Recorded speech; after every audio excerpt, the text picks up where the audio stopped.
Parfums Terre de France. Une collection de parfums et d'accessoires au service de notre pays. Notre engagement est simple.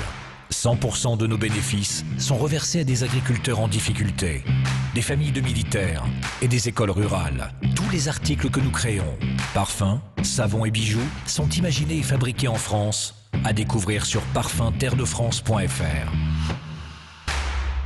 Redonnons du sens à nos achats. parfumterredefrance.fr. Le parfum Terre de France, 100% des bénéfices au service de notre pays, présente Sud Radio, la culture dans tous ses états. André Berkoff, Céline Alonso. 7 janvier 2015, j'ai pas envie d'aller au lit. Je préfère prendre un stylo car ce soir, je suis Charlie. Nos artisans de la liberté ont rencontré leur destinée. Ce soir, j'écris pour eux parce que je sais pas dessiner. Soyons 66 millions à avoir la même idée pour que leur cartouche d'encre à eux ne soit plus jamais vidée. Laissons des traces indélébiles pour que l'avenir puisse savoir que leur talent et leur courage ne vivent pas que dans nos mémoires. Grand Corps Malade qui a écrit cette très très très jolie chanson, un slam, appelons-le comme on veut, sur Charlie, évidemment, par rapport à ce monde qui a perdu toute humanité. C'était évidemment à l'occasion de janvier 2015, 5 ans, presque 5 ans, beaucoup plus de 5 ans, bientôt 6 ans. Et on va en parler, justement, Céline, aujourd'hui. Et oui, on va en parler parce que ce mois-ci, effectivement, c'est les 50 ans de la création de Charlie Hebdo. Et pour parler donc des grandes heures de ce journal, eh bien, nous avons le plaisir de recevoir le journaliste et écrivain Philippe Val, qui a été à la tête donc de ce journal pendant 17 ans, et l'historien Christian Delporte, qui publie chez Flammarion, donc La Folle Histoire, d'un journal pas comme les autres. Bonjour à vous deux. Alors, Christian Delporte, dans quelles circonstances est né Charlie Hebdo en novembre 1970 ? D'abord, Charlie Hebdo n'aurait jamais dû exister. Si le ministre de l'Intérieur de l'époque, qui était Raymond Marcellin, ne lui avait pas donné un petit coup de pouce en interdisant le journal qui existait jusqu'alors, qui était l'Hebdo Harakiri. Il l'interdit après ce titre que tout le monde connaît, hein, Balle tragique à Colombey, à mort, qui est la conjonction de deux informations qui se télescopent. D'abord, l'incendie du dancing du 5-7, à Saint-Laurent-du-Pont, 146 morts, qui le 1er novembre 1970, qui secoue beaucoup la France, et puis la mort du général de Gaulle. Une semaine après, le 9 novembre. Et c'est évidemment ce télescopage qui fait ce titre. Et apparemment, tout le monde le dit, c'est Choron qui a trouvé ce titre. Alors, lorsque ce journal arrive en kiosque, et que les gaullistes le découvrent, c'est évidemment la stupéfaction. Et ils se retournent vers les députés UDR en disant c'est vraiment un scandale. Les députés UDR se retournent vers Jacques Chaban-Delmas, le Premier ministre de l'époque, qui dit « Moi, je peux rien faire.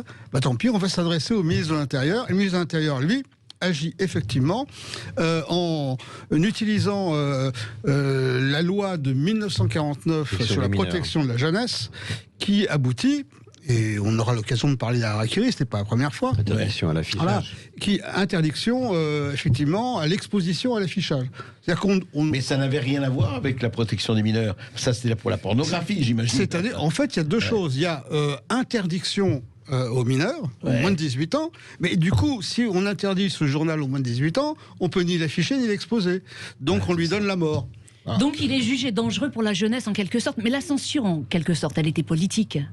Bah bien sûr, personne n'est dupe. Mais Raymond Marcellin a même fait quelque chose d'assez extraordinaire, c'est qu'il a antidaté le texte d'interdiction de l'Hebdo Harakiri pour que ça n'apparaisse pas comme une sanction politique. En fait, le texte est daté du 4 novembre, alors que l'Hebdo Harakiri n'était pas encore sorti. Alors, à partir de là, quelque chose que Raymond Marcellin n'avait pas mesuré, c'était la mobilisation de la presse. Parce qu'avec Harakiri, finalement, les journalistes regardaient ce journal d'un petit François Giroud en tête. Voilà. Et une mobilisation générale de la presse. Et puis ensuite, une mobilisation politique. François Mitterrand en parle à l'Assemblée nationale, quand même. Bon. Alors, Raymond Marcellin essaye de se justifier. Il essaye de montrer aux journalistes dans une conférence de presse 2-3 dessins d'Harakiri Hebdo qu'il considère comme pornographiques. Bon, mais ça prend pas. Alors, l'équipe de l'Hebdo Harakiri, Cavana, Cheron et les autres décident, on va ressortir un autre journal. Et ils prennent un risque énorme. Ils avaient peur d'aller en tôle, très clairement. Ah oui, à ce point-là. Oui. Alors, ils ont quand même pris quelques petites précautions. Par exemple, Volinsky, qui connaissait bien Pierre Lazareff, a appelé Pierre Lazareff. Pourquoi Pierre Lazareff? Parce que un journaliste très indépendant, c'est François. Et il a travaillé, Volinsky, à François, à France Dimanche, et surtout parce qu'il a l'oreille du pouvoir.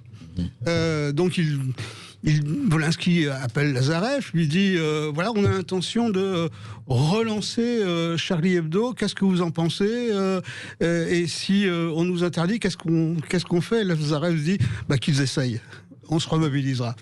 Et quand même, Lazareff appelle Marcelin, qu'est-ce que vous allez faire? Et la réponse, c'est rien. Et donc Charlie Hebdo, une semaine après, paraît, et c'est le début de 50 ans.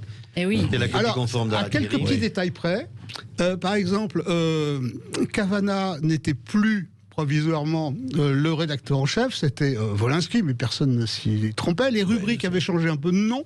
Mais c'était le même journal. Et puis à l'intérieur, il y avait 4 pages roses avec des comics américains pour montrer, vous voyez, c'est pas exactement le même journal. Charlie était un mensuel de bande dessinée. Voilà, c'est de là d'où vient le nom, parce que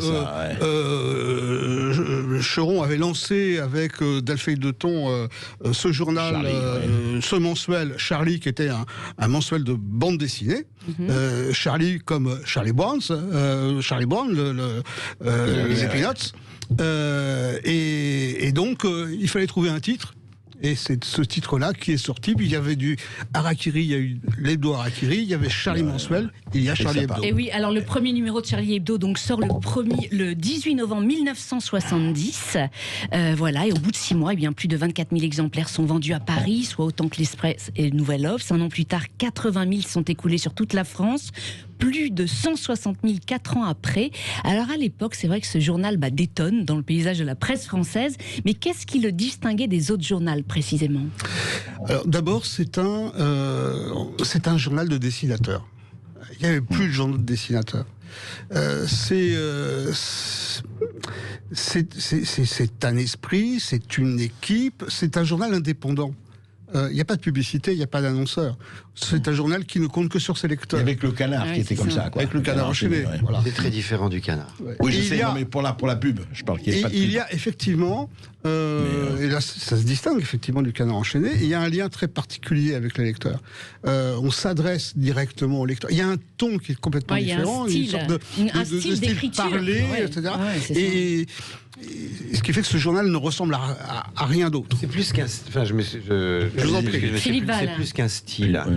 Enfin, donc je connais l'équipe de l'intérieur, même si dans les années 70, je les connaissais pas tous personnellement. Vous étiez on peut dire quoi, chanteur Oui, moi je faisais des spectacles, je faisais du théâtre, je faisais de la musique. Mais vous les fréquentiez?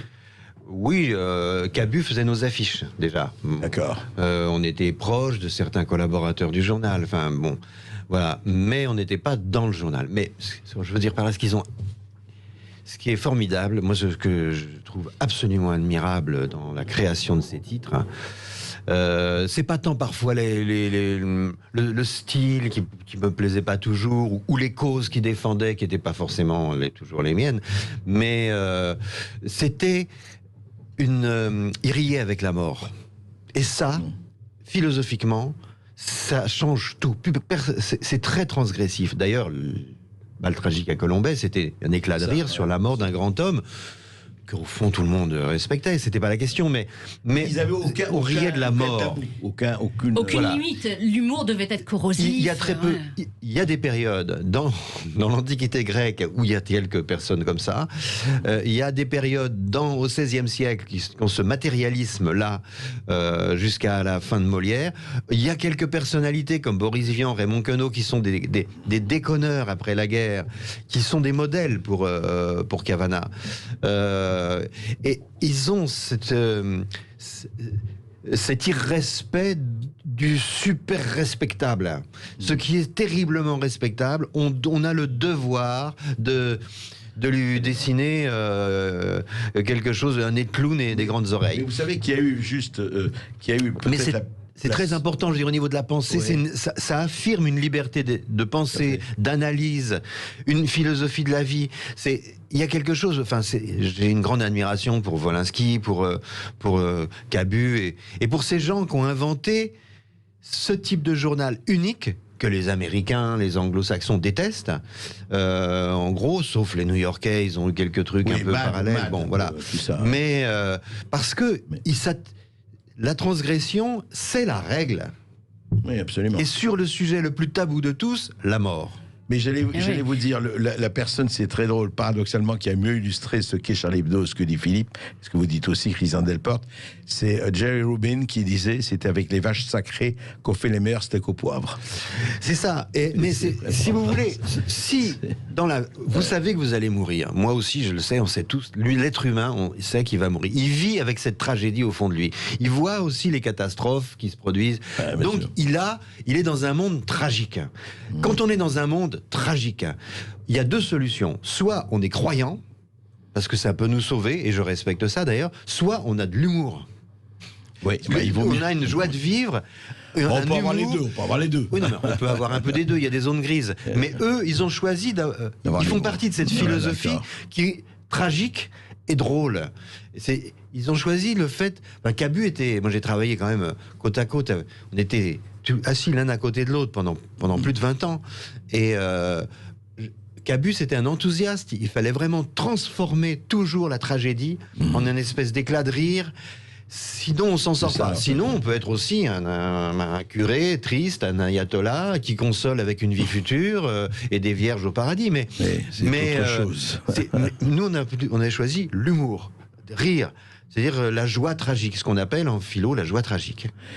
Et justement, alors justement, en 92, c'est Cabu qui vous a incité, justement, qui vous a convaincu, qui vous a proposé de reprendre le journal. Comment il l'a fait pour vous convaincre, en quelque sorte ? Oh, c'est de longue main. Quand Charlie a disparu, avec l'arrivée de Mitterrand au pouvoir, pratiquement, et l'historien va dire la date exacte, c'est 81, je crois, non ? Bon. Oui. Décembre 80. Donc, c'est ça. Comme par hasard, Mitterrand arrive. Le 23 décembre 81, exactement. Voilà. Et donc, Cabu est orphelin. Il est orphelin parce que c'est un pur dessinateur, Cabu. C'est sa langue, le dessin. Même plus que par les bulles et par les légendes, c'est le trait qui parle chez lui. C'est un virtuose du dessin. Et il a besoin d'un endroit où parler librement. Alors, il dessine au Canard, il dessine dans différents journaux parce qu'il a beaucoup de talent et les gens l'engagent. Mais il a besoin d'un endroit pour parler librement. Et pendant les années 80, moi je faisais beaucoup de tournées, et Cabu venait beaucoup au spectacle, il venait nous voir, et en coulisses, après, on allait boire un coup, on allait bouffer, bon. Et il me disait, il faut qu'on fasse un journal ensemble, Et pendant 10 ans, il m'a dit, il faut qu'on fasse un journal ensemble. Et puis un jour, il est arrivé, j'étais au Déjazet, je me souviens, au théâtre près de la République, et il arrive dans les coulisses à la fin du spectacle, il me dit, ça y est, j'ai trouvé quelqu'un, un éditeur, on va faire un journal. Et j'ai dit, bon, ok, je lui avais dit oui pendant 10 ans, ouais, faut qu'on fasse un journal ensemble, sans trop savoir ce que je disais. Et là, on a fait de la grosse Bertha. Enfin, on a travaillé ensemble. Et puis Charlie. Et puis ensuite, Charlie. Voilà. C'est venu. Christian Delporte, une question par rapport à ça. C'est vrai qu'il y a eu 10 ans de non-parution, etc. Est-ce qu'à l'époque, on pensait, parce que, bon, voilà, c'était fini, Charlie était fini, les journaux vivent, meurent, etc. Et est-ce que les lecteurs, parce que vous avez suivi ça, vous racontez cette histoire, les lecteurs étaient un peu orphelins ou pas du tout, bon, à l'époque? Ils étaient orphelins, ils étaient impuissants parce qu'il n'y avait plus de journaux de dessin. Par exemple, on parlait du Canard enchaîné. Quelle est la différence avec le Canard enchaîné? Parce qu'il y a eu des dessins dans le Canard enchaîné. C'est que dans Charlie Hebdo, c'est d'abord un journal de dessinateurs. Enfin, c'est un journal d'éditorialistes et de dessinateurs. Oui. Non, mais à l'origine, je parle dans les années 70. C'est d'abord des dessinateurs. Effectivement, il y a des textes. Ça n'est pas jamais 50%. Pardon, juste, il voulait pas que le dessin soit il y avait du dessin ailleurs, mais il voulait pas que le dessin soit illustratif. Il voulait que le dessin parle, soit éditorial et un sens en lui. Bien sûr, bien sûr. François. C'est ce qui fait la différence avec le Canard, notamment. Et l'autre différence avec le Canard, c'est que le Canard enchaîné, c'est un journal de journalistes où il y a des dessins, mais le dessinateur est secondaire finalement. Absolument. Le dessinateur ne joue pas ce rôle qu'il illustre. Et il participe d'ailleurs pas aux conférences de rédaction. Absolument, au Canard. Et quand il a eu, alors justement, politiquement, il y a eu donc 10 ans de coupure. Philippe Val a raconté comment c'est reparti, et c'est reparti très fortement, je crois, assez vite, ou pas du tout dans assez mollement quand même. Hein. Au départ. Le premier numéro c'est très bien vendu, ensuite c'est très difficile. Voilà, ça a été effectivement difficile. Les chiffres de vente du premier Charlie Hebdo, ça pouvait aller jusqu'à 250 000 exemplaires.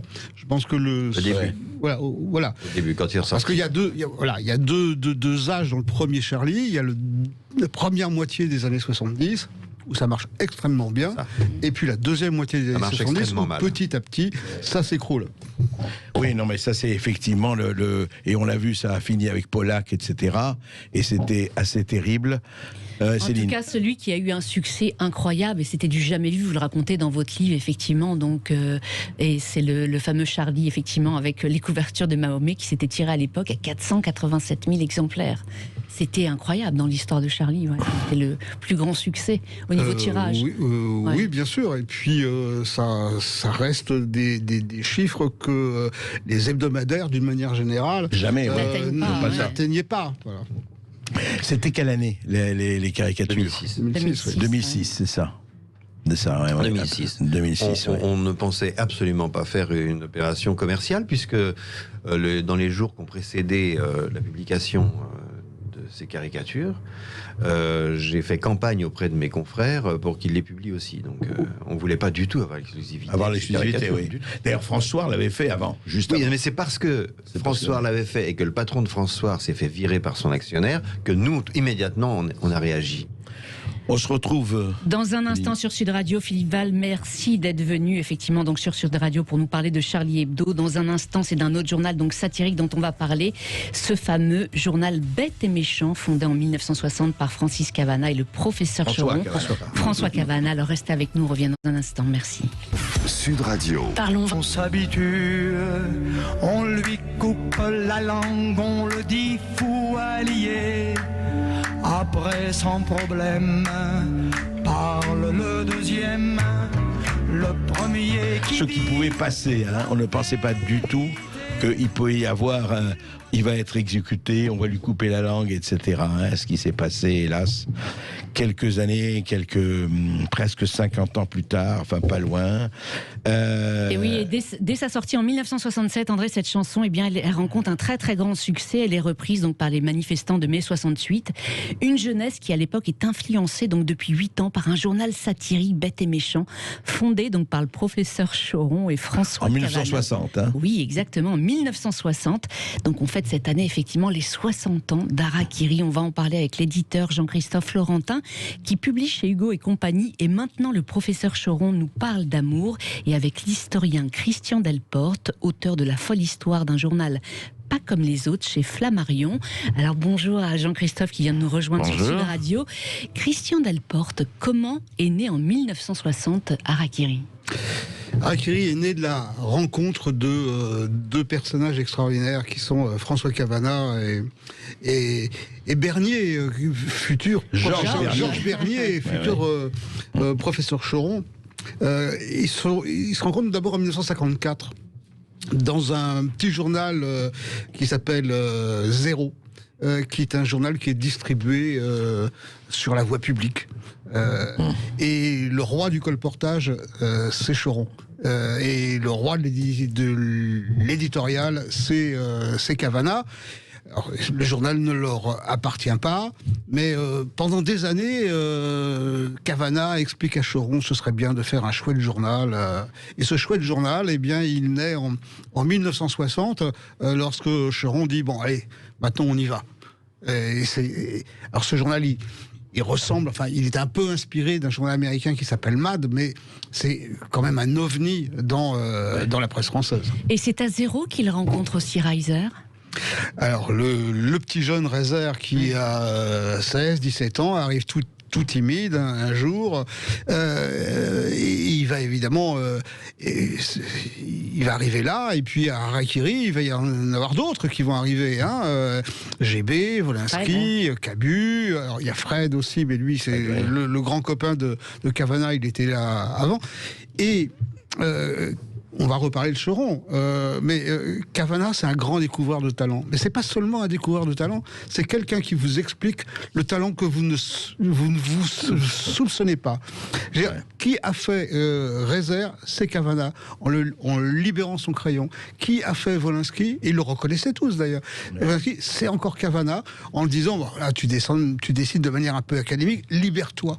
Et ces dessinateurs se sont libérés, sont devenus des génies du crayon. Ah, c'est extraordinaire. Alors, le premier numéro d'Harakiri paraît en septembre 1960. C'est d'emblée un succès. Non, pas immédiatement. C'est pas immédiatement un succès. Ça va l'être parce qu'on va quand même avoir au milieu des années 60 ou 250 000 exemplaires. Mais là, c'est là que le talent de Choron intervient. C'est que le début est un petit peu mou. Bon. Et puis il s'est dit, il faut qu'on parle de nous. Il va voir qui ? Il va voir Francis Blanche, qui a une émission de radio le dimanche matin. C'est pas Cinefurax, non? Non, c'est pas Cinefurax, je me souviens plus exactement du nom de l'émission. Et il va voir Jean-Christophe Averti. Ah oui, les raisins verts. Voilà, les raisins verts. Qui va lui offrir une chronique sur les bons... je sais plus. Bon, bref. Et ces deux-là, télévision plus radio, parce que quand Francis Blanche lance le slogan de Harakiri, il se contente pas de ça, il se contente pas de le lire, il brode pendant 2, 3, 4, 10 minutes, et il va leur donner un boosté extraordinaire. Et en plus, Choron qui a un grand sens de la sociabilité, c'est moins qu'on puisse dire, va créer les lundis de Harakiri. Et il va faire venir, alors, des gens comme Jean-Christophe Averti, comme Francis Blanche, Coluche, mais également ensuite. Coluche après Robin Bouteille, et tout Paris va débarquer à Harakiri. Ça va donner évidemment une publicité extraordinaire à ce journal. Oui, et ce qui est incroyable quand même, il faut rappeler qu'à l'époque c'était un journal d'un anarchisme total. On tapait sur tout le monde, les noirs, les homosexuels, les femmes. Oui, les handicapés. Et alors, la rédaction recevait des lettres de ce type-là, si vous permettez, je vais vous lire. Allez-y. À messieurs les rédacteurs, les petits gars qui sont chargés de la distribution de vos torchons à Paris feraient une double action en les déposant non pas dans les points de vente habituels, mais dans les pissotières municipales, où ils trouveraient enfin l'emploi qui leur convient. Et d'ailleurs, je peux ajouter un truc qui va dans le sens de ce que vous dites, qui a eu un courrier aussi de mécontents, qui a dit, non seulement vous êtes bête, mais en plus vous êtes méchant. Et là, Choron a dit, mais c'est une très bonne baseline, et c'est devenu le journal Bête et Méchant. Je ferme la parenthèse historique. Sous De Gaulle, Harakiri a été interdit 2 fois. Racontez-nous pour quelle raison. Oui, alors, c'est la fameuse loi dont on parlait tout à l'heure, la loi de 1949 sur la protection de la jeunesse. Ce journal étant considéré comme pornographique, eh bien, on l'interdit de vente aux mineurs, et puis on l'interdit d'affichage et au fait de distribution et d'exposition. Voilà. Et c'est une première fois en 61. Bon, finalement, la mesure est rapportée, mais une deuxième fois en 66. Et à chaque fois, ça creuse, évidemment, le budget, il n'y a plus d'argent. Et puis surtout, tout le monde s'en va. Les grandes vedettes de Harakiri en 66, ils vont tous chez Pilote. Et le seul qui reste, c'est Volinsky. Alors en 66, ils sont condamnés effectivement pour une fausse pub. C'était pour une marque ils avaient fait une pub détournée d'Estée Lauder, la marque de produits de beauté pour femmes. Et je crois qu'André, vous avez des souvenirs. Elisabeth Arden. Non, mais moi, vous avez des souvenirs de pubs incroyables. Moi, j'ai 2 souvenirs d'abord dont je voudrais parler, et puis on va aussi faire parler Jean-Christophe Florentin pour son Choron. Mais moi, j'ai 2 souvenirs extraordinaires quand même que m'avait raconté Choron là, et que j'avais vu parce que j'ai les collecteurs. C'était une pub pour Darty et une pub pour Renoma. Ils avaient fait 2 pages parce que Darty était venu le voir, il adorait, il dit j'adore Harakiri, c'est formidable. Eh bien écoutez, faites-moi une pub pour Darty. Il dit mais vous savez, nous on est bêtes et méchants, on va faire un truc de très mauvais goût, mais on en a rien à faire, c'est très bien, j'adore. Et paraît le journal avec, si vous trouvez moins cher que chez Darty, Monsieur Darty vous offre le champagne, Madame Darty vous fait une pipe. Je ne te dis pas la réaction des gens, mais pire, parce que ça, ce serait impensable aujourd'hui. Il y a Renoma, c'est la marque de prêt-à-porter.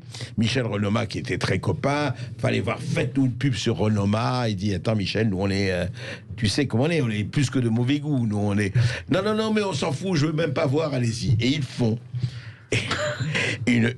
un photomontage où vous voyez Himmler, Hitler et Goebbels se regardant en miroir en disant depuis qu'on s'habille chez Renoma, qu'est-ce qu'on se sent bien.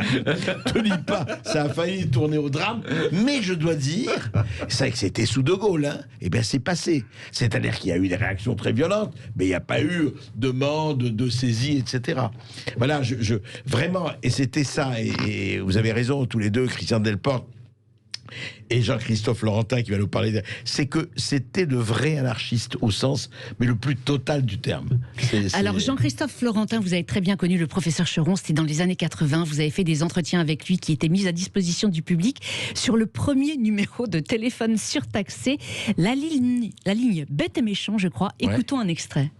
Professeur Cheron, êtes-vous révolté par la lâcheté des assassins des vieilles dames qui ont tué Marthe Hervé, 79 ans, après l'avoir attachée sur une chaise, les poings liés? C'est de la faute aux marchands de chaises et aux marchands de ficelles. S'il n'y avait pas eu de chaise, il l'aurait pas assis sur la chaise. S'il n'y avait pas eu de ficelle, il lui aurait pas lié les poings. Et puis écoute, qu'est-ce que je veux dire, cette pauvre vieille qui lui était jamais rien arrivé dans la vie, tu te rends compte, prendre un seul coup, elle est assassinée. C'est le plus beau jour de sa vie à cet âge-là, non? Sans ça, comment elle allait finir? Grabataire, en chiant partout et tout. Hein, tandis que là, ma foi, et puis elle est bien, quoi. Ça y est, les lycées sont fermés, les vacances scolaires peuvent démarrer. Que pensez-vous de cette période? Maintenant les lycéens, ils vont se branler, quoi. Les lycéennes aussi, parce que ça y est, c'est fini, c'est la séparation des couples. Les professeurs, ils ont les mains dans les poches, maintenant ils n'ont plus les mains dans les braguettes. Disons que c'est une espèce d'hibernation de la sensualité dans les lycées, mais ça va redémarrer, ça va rebaiser sec à fond de train à la rentrée. Professeur Cheron, êtes-vous fier du nouvel Harakiri qui se trouve chez tous les marchands de journaux? J'en peux plus d'être fier, mais je serai encore plus fier s'ils se vendent. Aussi, je vous appelle à courir tous chez les marchands de journaux, acheter Harakiri. Sinon, volez-le. Et ceux qui ne lisent pas Harakiri, professeur Cheron? Qu'ils crèvent. Et dites-moi, cette ligne de téléphone, donc c'était, on le rappelle, le 36 69 69 69. Ouais, ça s'invente pas. Ça fonctionnait bien à l'époque, je crois. Mais ça fonctionnait super bien parce que les gens téléphonaient du bureau. Et donc c'est le patron qui payait, parce que ça coûtait quand même un bras, hein. C'était des francs, mais je sais plus combien, enfin ça coûtait très cher. Nous, ça nous rapportait un petit peu de fric à moi et à Cheron. Moi j'étais ravi, hein. Ça permettait d'être l'étudiant le plus riche de Paris. Et les gens faisaient des farces et disaient, vous savez, tiens, j'ai un appel pour toi, et boum, t'avais Cheron qui sortait un flot de saloperies, je vais t'enculer, je vais te retourner, enfin. Et c'était génial. Oui, ça c'est Cheron. Je préviens tout de suite que nous ne sommes pas responsables, effectivement, des déclarations de Cheron, que par ailleurs j'aime beaucoup, mais lui il était très effectivement dans le côté plus c'est pipi caca, plus j'adore, quoi. Ah c'est ça, c'est ça. Hein. Ah ouais, c'est son truc. J'ai failli d'ailleurs la baseline du bouquin qu'on a sorti, extrait de ces entretiens quotidiens que j'entretenais avec Cheron tous les jours, donc pour alimenter la ligne Bête et Méchante, soit sur l'actualité, on le faisait rebondir sur l'actualité, soit sur la sexualité avec des lettres de soi-disant d'auditeurs, en fait, qu'on allait piquer chez Union, en prenant ce qui est de plus tordu, de plus hard, de plus trash, de plus gore, et on le faisait réagir. Enfin, je le faisais réagir là-dessus, et l'autre se sortait un flot de saloperies qu'on coupait en tranches de 3 minutes. Ben, bravo. Et voilà. Et donc c'est la substantifique moelle. De sulfureux. Ouais. Voilà, c'est la substantifique moelle de ces entretiens dont on a entendu là, il y a 2 minutes, le plus soft. Ah oui, c'est vraiment le plus soft. Qui est. Ah, vous avez dû c'est impassable. Là. avait dû avoir un mal de chien à sélectionner ces deux extraits. Elle est restée 5 jours à trouver ça. C'est ça. Mais c'est vrai qu'aujourd'hui, Choron serait censuré. Personne ne lui donnerait la parole. Mais on peut plus sortir un bouquin comme ça aujourd'hui. Il faut juste un éditeur irresponsable. Déjà, nous, il faut qu'on fasse attention parce qu'on risque d'avoir... Non, on n'aura pas d'ennui parce qu'on a prévenu. Mais là, peut-être, il faut qu'on appelle Bergerac. Et oui, on va appeler surtout alors le docteur Daniel Cosculuela, qui est psychiatre à Bergerac et qui vient donc, je pense, de nous rejoindre sur Sud Radio. Bonjour docteur. Alors, je crois vous avez très bien vous-même connu le professeur Choron dans les années 90. Quels sont vos plus beaux souvenirs avec lui, vos plus belles anecdotes ? Écoutez, mon grand plaisir est d'avoir acheté Harakiri effectivement en 1990 lors d'une vente à la bougie. Et Choron m'a raconté par la suite qu'en fait il avait soufflé la bougie quand il avait appris que c'était un psychiatre qui devait l'acheter, parce qu'il considérait qu'un journal fou tel qu'il le présentait ne pouvait être acheté que par un fou, donc un psychiatre. Bonne définition. Oui. Alors, les deux plus beaux souvenirs que j'ai conservés du professeur Choron, que j'appelais le mystique de la subversion, et vous l'avez évoqué vous-même tout à l'heure, c'est celui d'une visite en Périgord. Il rend visite à l'époque où nous lançons le journal en question, n'est-ce pas, Harakiri? Nous sommes en 93, début 93, il y aura 10 numéros, et il vient pour assurer une sorte de promotion de ce journal, et nous faisons le tour de tous les médias du Périgord, de toute nature, et puis les médias limitrophes, bien entendu, et en fait, l'attitude que vous venez de décrire avec tout le monde, des propos de cette nature, mais surtout ce que nous mesurons, c'est qu'au terme de cette balade, 11 litres de bain ont été bu. 11 litres, et vous étiez combien?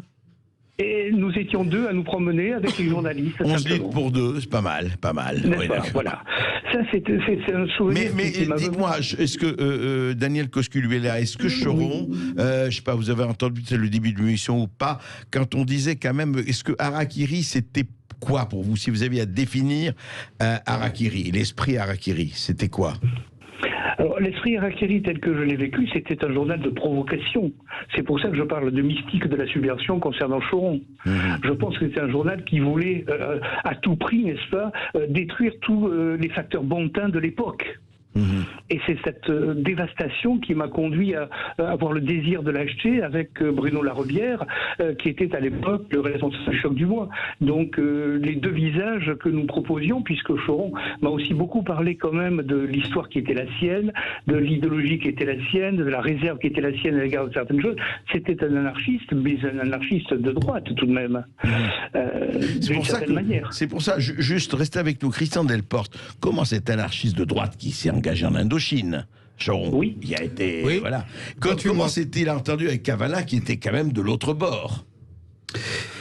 Parce qu'en fait, c'est ce que disait Cavana, dans la rédaction, on ne parle pas de politique. Ah ouais, pas du tout. On ne parle pas de politique. Chacun écrit ce qu'il veut, chacun a sa page, chacun s'exprime pour lui-même, et puis c'est tout. D'ailleurs, effectivement, certains dans la rédaction ont participé à B68 à travers le dessin, à travers l'enragé, etc.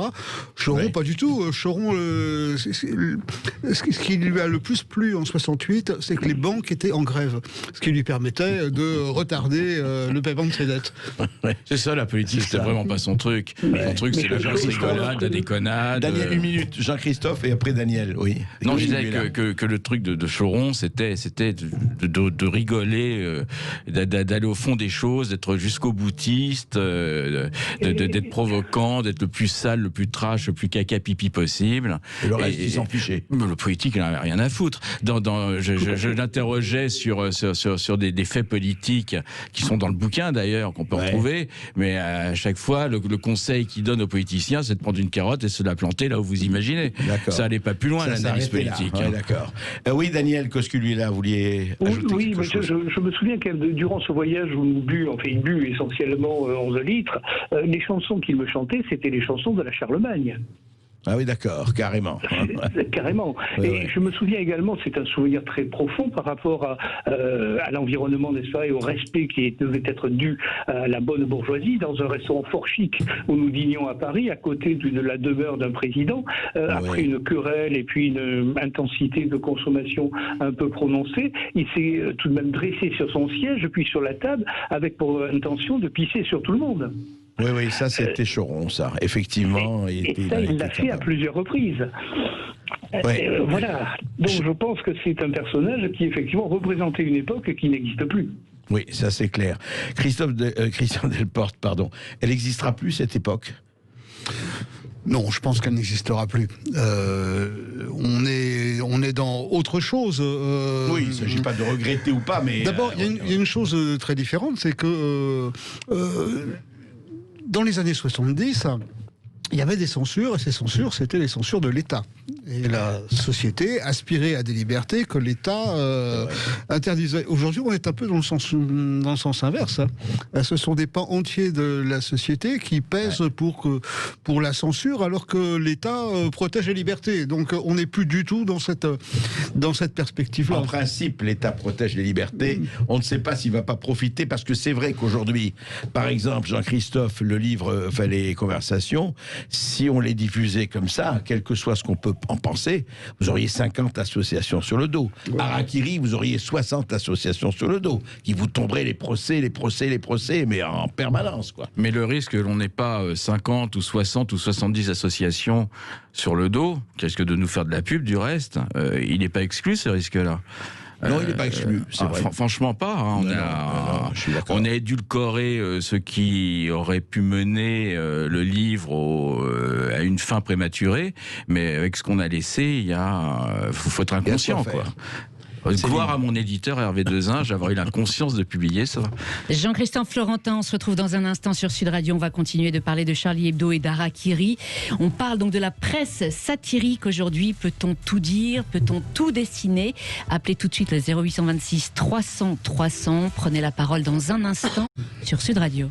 Sud Radio, c'est comme... Quand je t'ai gardé comme une perle rare, ma liberté. Oui, cette liberté perle rare. Hein. Et on le sent aujourd'hui de plus en plus, ça devient une perle très, très, très rare. Hein. Et justement, on parle aujourd'hui avec Christian Delporte, avec Jean-Christophe Florentin, avec Daniel Cosculluela et avec Philippe Val. On a parlé de ces symboles, il faut le dire, de liberté qu'est toujours Charlie Hebdo. Malheureusement, Harakiri a disparu, mais ça a été quand même une période extraordinaire, parce que sans Harakiri, il faut le dire, Christian Delporte et Jean-Christophe, il n'y aurait pas eu Groland, il n'y aurait pas eu tout ça. Il n'y aurait pas eu Coluche, il n'y aurait pas eu Groland, il n'y aurait pas eu les nuls, il n'y aurait pas eu... Le fameux esprit canal. Qu'est-ce qu'on s'emmerderait c'est vrai qu'il n'y aurait pas eu tout ça. C'est très, très... Et il n'y aurait pas eu ce chef-d'œuvre. Votre chef-d'œuvre, oui, ce livre incroyable, effectivement. On fait un tour tout de suite au standard des Sud Radio, André Berkoff, Alexandre qui nous appelle de la Drôme. Bonjour Alexandre. Oui, bonjour. Oui, bonjour. J'espère que vous m'entendez bien. Très bien, Alexandre. J'ai un écho. Oui. Alors on vous entend, D'accord. Écoutez, ça fait quelques jours que j'ai envie d'intervenir pour d'autres raisons, mais là, j'ai pas pu m'empêcher d'appeler, quoi. Ouais. Je vais faire 61 ans dans quelques semaines. Ouais. J'ai connu Harakiri d'abord, quand j'étais ado, et puis un peu par la suite. Et puis Charlie Hebdo. J'ai jamais compris, à propos de Coluche, pourquoi mon père, qui était plutôt jeune à l'époque, il avait la vingtaine, ne comprenait pas l'humour de Coluche. Ah ouais. Et puis, oui. Et puis, bon, il faut dire que si j'étais né à l'hôpital, je serais pas né, je serais mort. Je suis né dans le même lit que ma mère et que mon grand-père. C'est un oncle médecin qui a accouché ma mère et ça a été très difficile. On a dû me plonger dans de la neige carrément. J'étais bleu. Et puis, quelques années plus tard, un handicap. Attendez, un handicap très fort de la parole. Ouais. J'ai toujours été très rebelle. Et puis, beaucoup d'humour, énormément d'humour, et c'est ce qui m'a sauvé. Et un jour, c'est en vous écoutant ce matin que j'ai compris quelque chose, vraiment. Un jour, j'avais 20 et quelques, je travaillais dans l'horlogerie à Genève, et j'avais l'habitude d'acheter le journal le matin, et lors de la pause, je lis le journal et je tombe sur un article qui parlait d'un accident avec un mort. Là, c'est un gars que je connaissais qui était pilote en rallye et qui venait d'épouser une jeune femme avec laquelle j'avais grandi. qui venait de passer son permis. Et en essayant une Renault 5, une simple Renault 5, c'est lui qui conduisait. Il a eu l'accident, d'accord. Il s'est tué. Ouais. Mais quel rapport avec Charlie? J'ai éclaté de rire, j'arrivais à en pleurer, mais j'en pleurais. J'ai trouvé la chose tellement comique que j'ai éclaté de rire, et j'ai compris ce jour-là la relation que j'avais à la vie, à la mort, et puis on peut rire de tout. Honnêtement, on peut rire de tout. Tout dépend comment on s'y prend. Comme toujours, tout l'art est dans la manière. Absolument. Et c'est ce que j'aimais chez Harakiri et que j'aime toujours chez Charlie Hebdo. Et ça fait quelques semaines déjà que j'ai envie de lancer, en tout cas sur le web, peut-être sur papier, le perroquet, le Harakiri. Eh bien, écoutez, faites-le, et voilà, et on vous l'annoncera ici à Sud Radio et dans l'émission. Merci Alexandre, et peut-être merci à... Oui, merci à tous nos invités, merci à vous tous d'être venus sur Sud Radio. Christian Delporte, je rappelle que vous publiez chez Flammarion La Folle Histoire de Charlie Hebdo, un journal pas comme les autres chez Flammarion. Absolument, parce qu'il faut connaître cette période. Très intéressant, belle histoire de Charlie sur ses 50 ans. Jean-Christophe Laurentin, je rappelle aussi votre livre très drôle. Et maintenant, le professeur nous parle d'amour. Professeur Choron. Il est paru donc chez Hugo et compagnie. Tout de suite, c'est Brigitte Lahaie sur Sud Radio. Sorti hier. Oui, donc belle exclusivité pour Sud Radio. Allez-y en click and collect. Tous les bouquins, il faut encourager les libraires. Le click and collect, pas le truc américain qui commence par un A. Le click and collect, c'est formidable. Et e-book, si vous voulez. Et oui, alors tout de suite, vous retrouvez sur Sud Radio Brigitte Lahaie. Aujourd'hui, elle reçoit le psychologue Philippe Hoffmann. L'amour pour son animal est-il un moyen de pallier à la solitude ou un obstacle à de nouvelles rencontres? Réponse dans un instant sur Sud Radio.